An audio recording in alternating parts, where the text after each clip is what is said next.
At this media briefing, details were provided on investment projects and road development projects. Speaking at the media briefing, Kabir Hashim, the Minister of Higher Education, Highways and Investment Promotion, said that the allegations made that the current government's development projects have been suspended are baseless.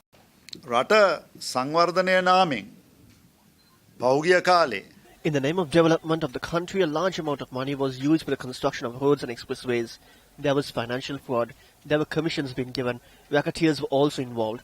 Work was provided to family and friends without following any proper tender procedure. We cannot follow that system. Therefore, we hope to formulate a proper procedure and follow it accordingly. There are allegations made that nothing is happening. There is no such thing. Some persons want to continue as they did by seeking their commissions. එහෙම වැඩ කෙරෙන්නේ නැහැ කියලා දෙයක් නැහැ. මොකද සමහර අයට ඕනේ පරණ විදියටම අර කොමිස් ගහන ක්‍රමයට වැඩ කෙරවගෙන යන්න. Journalists also raised questions on whether the Northern Expressway and the Colombo Outer Circular Highway will be suspended. උතුරු කියලා තිබුණානේ අධිවේගී මාර්ගය උතුරු කියලා එකක් නැහැ දැන් තියෙන්නේ මධ්‍යම අධිවේගී මාර්ගය. There was something called the Northern Expressway. That is no more. There is only the Central Expressway. We are creating a system where the South, the Colombo Outer Circular Highway and the Central Expressway will be linked together. We are cutting down on the expenditure and the corruption. That needs to be wiped out. The section of the Central Expressway will be open for public bidding. This link will be based on the construction of the roads and public transport. The highway concept does not mean the construction of roads. We are providing a service to the people. අපි සේවාවක් තමයි මහජනයාට දෙන්නේ. Meanwhile, in the recent past, views were expressed over alleged irregularities said to have taken place in the issuing of treasury bonds to raise funds for expressway projects. The Voice Against Corruption movement says that in a backdrop where an investigation is still pending, the statements being made by ministers are confusing.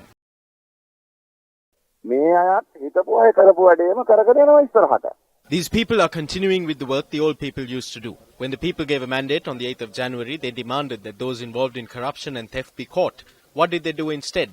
In India, our neighbor, when a train derails, the minister resigns. In democratic progressive countries, public officials and even heads of state admit it when they make mistakes and step down. The scale of the financial fraud committed by the governor of the central bank, his son-in-law and daughter, suffices to call for the resignations of both the Prime Minister and the Finance Minister. What steps has he taken with regard to his friend, the governor of the central bank? So if they continue this way, not only will there be larger scams in the future, for the first time since 1953, a foreigner will sign our currency notes. If the Prime Minister is functioning as the head of the cabinet, he cannot evade his responsibility. We must reiterate that the Prime Minister cannot evade the responsibility of taking action with regard to the central bank bond scam and re-evaluating and reissuing the contracts for the corrupt expressway projects. සාධාරණ මිල ගණන් වලට ඉදිකිරීම ලබා දීමට කටයුතු කිරීම කියන කාරණාවලදී අගමැතිවරට කිසිසේත් මගහැර යාමට බෑ කියන කාරණේත් අපි අවධාරණය කරලා තියන්න.